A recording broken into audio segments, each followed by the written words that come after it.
नमस्कार दोस्तों, इंफ्राटूल्स के एक नए एपिसोड में आपका स्वागत है। तो चलिए शुरू करते हैं। पहली खबर की शुरुआत करते हैं गिफ्ट सिटी से, जहां पर दोस्तों अभी एक और ग्लोबल री इंश्योरेंस कंपनी की एंट्री हो गई है गिफ्ट सिटी के अंदर। और इस बार कुवैत बेस्ड कुवैत रे के द्वारा उनके ऑपरेशन स्टार्ट किए गए हैं। दोस्तों पिछले 1-1.5 सालों के अंदर अंदर गिफ्ट सिटी ग्लोबल री इंश्योरेंस कंपनीज के लिए एक अट्रैक्टिव डेस्टिनेशन बनकर सामने आया है, स्पेसिफिकली गल्फ कंपनीज के लिए, क्योंकि वो बड़ी स्केल पर यहाँ पर उनके ऑपरेशन स्टार्ट कर रहे हैं। अभी रिसेंटली सिंगापुर रे, सऊदी रे, कतर रे, मैफ्रे रे, दोहा रे और कोरे रे जैसे जो कंपनीज हैं उनको अप्रूवल मिली थी री इंश्योरेंस के एरिया में। और उसके साथ साथ कुवैत रे ने भी यहाँ पर ऑपरेशन स्टार्ट किए हैं। बोथ डोमेस्टिक और इंटरनेशनल मार्केट के लिए भारत के अंदर काम करेंगे। अगली दोस्तों अपडेट कर्नाटका से है, जहाँ पर दोस्तों बेंगलुरु आईटी पार्क को लेकर डेवलप करने का प्रोसेस दोबारा से स्टार्ट कर दिया गया है लोकल अथॉरिटीज के द्वारा। और अभी इसको लेकर दोबारा से टेंडर फ्लोर किए गए हैं। तो दोस्तों ये आईटी पार्क बेसिकली कर्नाटक सरकार के बियॉन्ड बेंगलुरु इनिशिएटिव का हिस्सा है, जहां पर कर्नाटक सरकार इस चीज पर फोकस कर रही है कि बेंगलुरु के अलावा भी कर्नाटक के दूसरे एरियाज में आईटी लैंडस्केप को डेवलप किया जाए, ताकि कर्नाटक में आईटी डेवलपमेंट डिसेंट्रलाइज हो पाए। और अभी फिलहाल बात करूँ इस आईटी पार्क के बारे में, तो इसको बेंगलुरु के ब्लूबेरी हिल्स रोड पर बनाया जाना था, जो फैला होगा 3.2 एकड़ के एरिया में। पहली बार जब इसके लिए टेंडर रिलीज किए गए तो उस समय कुछ खास भीड़ देखने को नहीं मिली और कुछ खास रिस्पॉन्स भी इसको नहीं मिला। और वो भी मेनली इसलिए था क्योंकि जिस एरिया में इसका कंस्ट्रक्शन किया जाना था वहाँ पर रोड कनेक्टिविटी काफ़ी खराब है, और जो एग्जिस्टिंग रोड्स भी बने हुए हैं वहाँ पर काफ़ी सारे पोर्टल्स हैं, तो इसी के चलते काम आगे बढ़ नहीं पाया था। और अभी भी जब दोबारा से इसके लिए टेंडर फ्लोट किया गया है, रोड कनेक्टिविटी को लेकर कुछ भी नहीं कहा गया है कि यहाँ पर इंप्रूवमेंट होगा कि नहीं होगा। देखना भी यही है कि इस बार ये काम आगे बढ़ पाता है या फिर नहीं। अगली दोस्त अपडेट अहमदाबाद से है, जहाँ पर दोस्तों अहमदाबाद के सरदार वल्लभ भाई पटेल इंटरनेशनल एयरपोर्ट पर भी एक और एटीसी टावर सेटअप किया जाएगा। और अभी ऐसा बताया जा रहा है कि ये देश का सेकंड टॉलेस्ट एटीसी टावर होगा। तो दोस्तों अभी तक देश का सबसे टॉलेस्ट एटीसी टावर आपको दिल्ली के इंदिरा गांधी इंटरनेशनल एयरपोर्ट पर देखने को मिलेगा। 103 मीटर के आसपास उसकी ऊंचाई है। और देश का दूसरा टॉलेस्ट एटीसी टावर आपको मुंबई के छत्रपति शिवाजी महाराज इंटरनेशनल एयरपोर्ट पर देखने को मिलेगा। 84 मीटर के आसपास उसकी लेंथ है। और अभी मुंबई एयरपोर्ट का टैग अहमदाबाद एयरपोर्ट के पास चला जाएगा सेकंड टॉलेस्ट टावर का, क्योंकि 93 मीटर के आसपास इसकी हाइट होने वाली है। ये काफी यूनिक डिजाइन इस एटीसी टावर को दिया जाएगा, जहां पर मेन स्ट्रक्चर एक विमेन के हैंड को शोकेस करेगा। बैंगल्स, घाघरा, इस तरह के जो इक्विपमेंट्स या फिर जो विमेन्स के ऑर्नामेंट्स होते हैं वो भी यहाँ पर दर्शाने की कोशिश की जाएगी। एक बार ये तैयार हो जाता है तो अहमदाबाद एयरपोर्ट पर जो एग्जिस्टिंग एटीसी टावर ऑपरेशनल है उसको पूरी तरह से डिसमेंटल किया जाएगा। अगली दोस्तों अपडेट गोवा से है, जहाँ पर दोस्तों गोवा सरकार स्टेट के अंदर वाटर मेट्रो को चलाने की प्लानिंग कर रही है कोची वाटर मेट्रो के लाइंस पर। और अभी फिलहाल इसके लिए जो रिवर नेविगेशन डिपार्टमेंट है उन्होंने फिजिबिलिटी रिपोर्ट तैयार करके गोवा चीफ मिनिस्टर के पास में सबमिट कर दी है। तो दोस्तों पहले तो मैं आपको बता दूं कि इस रिपोर्ट में ये पाया गया है कि अगर गोवा के रिवर लाइन और वाटरवे नेटवर्क पर वाटर मेट्रो चलाई जाती है कोची वाटर मेट्रो की लाइंस पर, तो वो पूरी तरह से फिजिबल है, यहाँ पर भी वाटर मेट्रो ऑपरेट हो सकती है। इनिशियल प्लान के अकॉर्डिंग 111 किलोमीटर के आसपास का नेटवर्क यहाँ पर डेवलप होगा, जो कनेक्टेड होंगे 32 फेरी टर्मिनल्स के साथ। 87 के आसपास वेसल्स यहाँ पर ऑपरेट किए जाएंगे इनिशियल बेसिस पर। और अगर गोवा सरकार इसको प्रॉपर्ली डेवलप करती है तो 3146 करोड़ रुपीस का इसके ऊपर खर्च आएगा।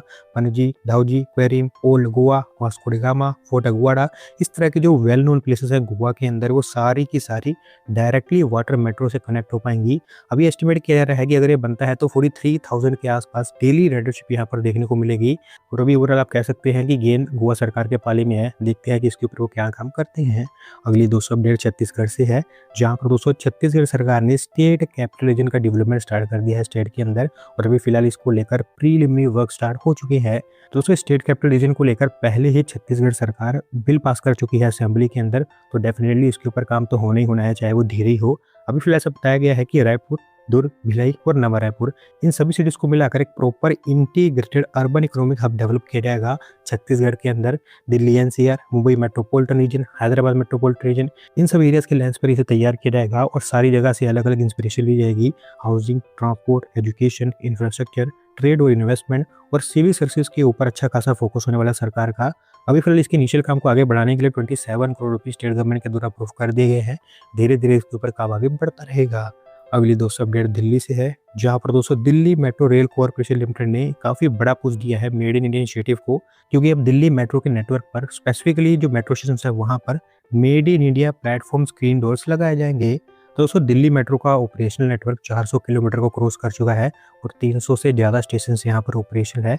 अभी तक जितने भी मेट्रो स्टेशन यहाँ पर बने हैं और वहाँ पर जितने भी प्लेटफॉर्म स्क्रीन डोर्स लगाए गए हैं, उनमें से majority of the platform screen doors ऐसे हैं जो कि अलग अलग सोर्सेज से लिए गए हैं और मोस्टली उनको इम्पोर्ट ही किया गया है।